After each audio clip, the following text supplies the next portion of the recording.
parole. Okay. Bonjour tout le monde. Bienvenue à cette pratique publique de l'Union musicale de Lanaudière. Une harmonie qui a été créée en juin 2017. Harmonie gratuite et communautaire qui accepte des citoyens de tous âges et d'expériences variées. L'Union musicale a gagné, il y a un an, le prix du patrimoine 2020 de la ville de Joliette dans la catégorie transmission, interprétation, diffusion et porteur de tradition pour son projet Héritage musical du père Roland Brunel. Un CD a été enregistré lors de cet événement. Je l'ai ici entre les mains. Et à la fin du spectacle, si ça vous intéresse, ce sera disponible ici. Ma charmante épouse vous les vendra pour la modique somme de 10 $. En passant, un gros merci à tous ceux et celles qui ont contribué d'une manière ou d'une autre à la réalisation de cette rencontre de 3 jours en plein centre-ville joliettain. C'est très apprécié. L'harmonie en ces années difficiles est plutôt rare. Aussi convient-il d'en parler un peu. Je sais, vous êtes venus écouter de la musique, de la belle musique, et pas entendre un vieux monsieur comme moi vous raconter des histoires. Je vous demande 5 minutes, pas plus, pour vous préciser certaines choses. Et le décompte est parti. Merci. J'ai ma minuterie.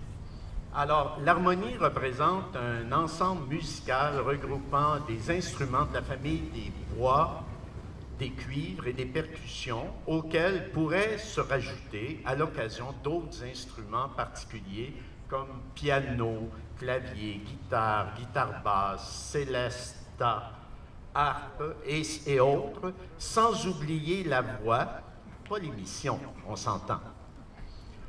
L'harmonie, à ne pas confondre harmonie et harmonie, fanfare, brass band ou marching band. L'orchestre d'harmonie comporte un répertoire varié, musique baroque, classique, romantique, opéra, opérette, musique sacrée, jazz, musique de film, variété, air traditionnel et autres. Vous allez entendre plein de choses aujourd'hui. L'Union musicale de Lanaudière est une harmonie avant qui compte environ 30 participants en temps normal. Ce nombre est actuellement limité à 25 en temps de pandémie. Une harmonie, ça peut regrouper d'une petite vingtaine à plus d'une centaine de participants. On dit qu'en moyenne, de 40 à 45 participants représentent un orchestre complet et équilibré. Mais vous allez voir, ils sont très complets et très équilibrés. Avis aux intéressés, le groupe sera toujours très heureux d'accueillir de nouveaux membres. Participation gratuite et groupe hors pair. C'est vrai? Oui. Cet après-midi, vous allez entendre les instruments suivants et je demanderai aux personnes concernées de se manifester d'une manière ou d'une autre, parce que c'est pas tout le monde qui connaît les instruments, comme vous connaissez le vôtre. Alors, de la famille des bois, j'ai nommé Monsieur Piccolo. Merci. Il y a Mesdames Flûte Traversière.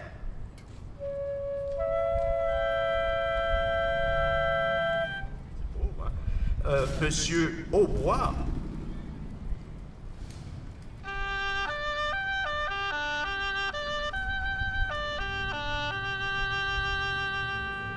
Merci.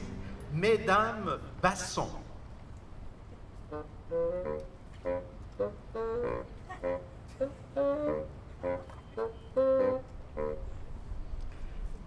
Là, il y a une grande famille. Messieurs et mesdames clarinettes.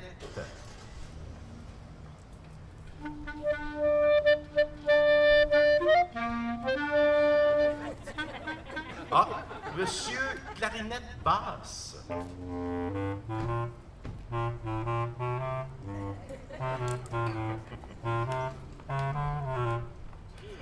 Monsieur et madame saxophone alto.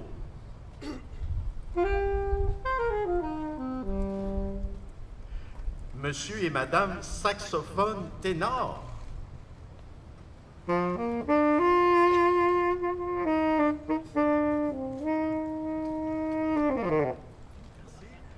Madame saxophone baryton.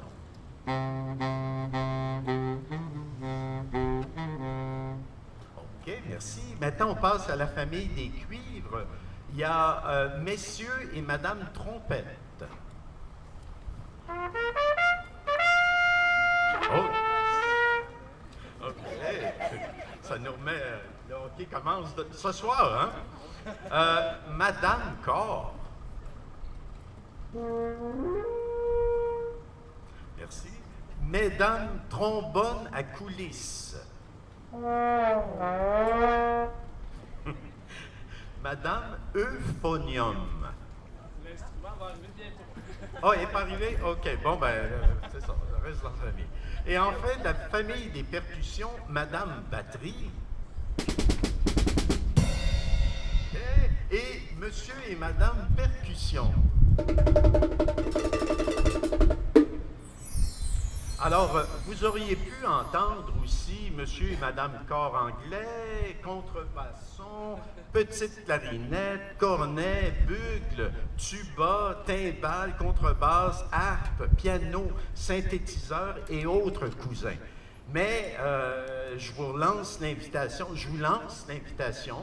si vous voulez joindre l'harmonie, merci de nous le faire savoir. Comme le dit l'adage, plus on est fou, plus on joue. Ou si vous avez des instruments de cet ordre qui encombrent vos greniers, vos sous-sols, nous sommes aussi prêts à les accueillir. Merci. Alors, rapidement, pour la petite histoire... Oh! Vous me donnez une minute de plus?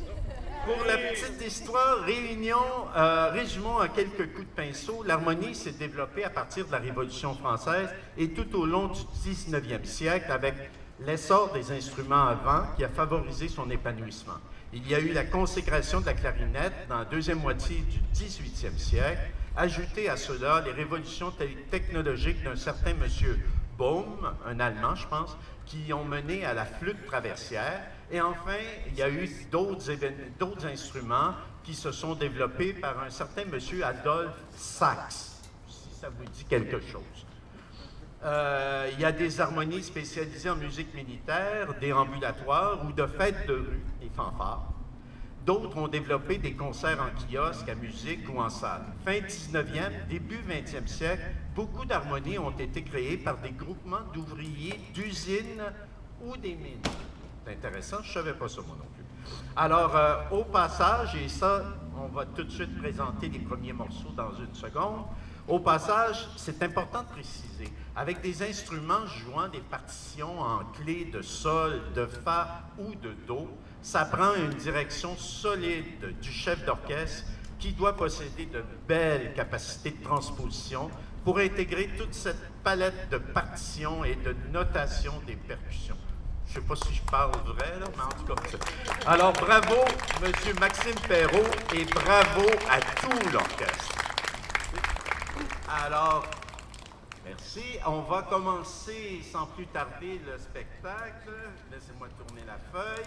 Vous allez entendre cet après-midi une dizaine de morceaux que l'harmonie a pu pratiquer en dépit de toutes les embûches imposées par la pandémie. Alors, première pièce au chapitre, Samba Caliente d'Eliot Del Borgo, une excellente dose d'énergie pour vous rappeler que l'hiver n'est déjà plus très loin. Alors, allez. Merci.